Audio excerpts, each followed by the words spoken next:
রাজধানী সহ দেশের বিভিন্ন স্থানে শুক্রবার আঘাত হানা ভয়াবহ ভূমিকম্পে 7 জন নিহত হওয়ার খবর পাওয়া গেছে।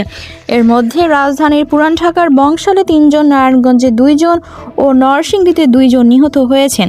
এছাড়াও অর্ধশতাধিক মানুষ আহত হওয়ার খবর পাওয়া গেছে। পুরান ঢাকার বংশালে 5তলা ভবনের রেলিং ধসে 3 জন নিহত হয়েছে।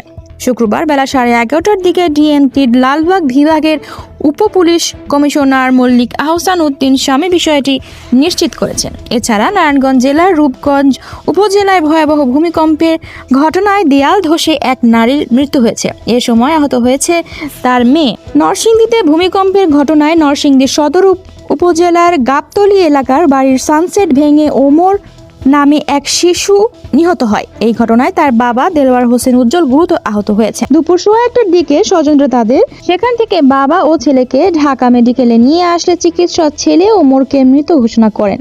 এর আগে সকাল 10:38 দিকে রাজধানী সহ দেশের বিভিন্ন স্থানে ভয়াবহ ভূমিকম্প আঘাত হানে। মার্কিন ভূতাত্ত্বিক জরিপ সংস্থা জানিয়েছেন, রিক্টার স্কেলের ভূমিকম্পটির তীব্রতা ছিল 5.7 আর এর কেন্দ্রস্থল নরসিংদী মাধবদী।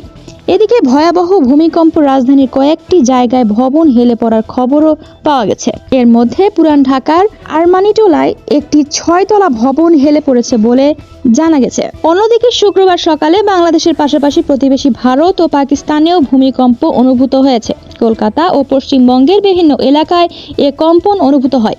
এছাড়া সংবাদ মাধ্যম এনডিটির জাতীয় ভূমিকম্প কেন্দ্রের তথ্য অনুযায়ী জানিয়েছে, শুক্রবার ভোরে পাকিস্তানের ভূমিকম্প অনুভূত হয়েছে। এর কেন্দ্রস্থল ছিল 135 কিলোমিটার গভীরে।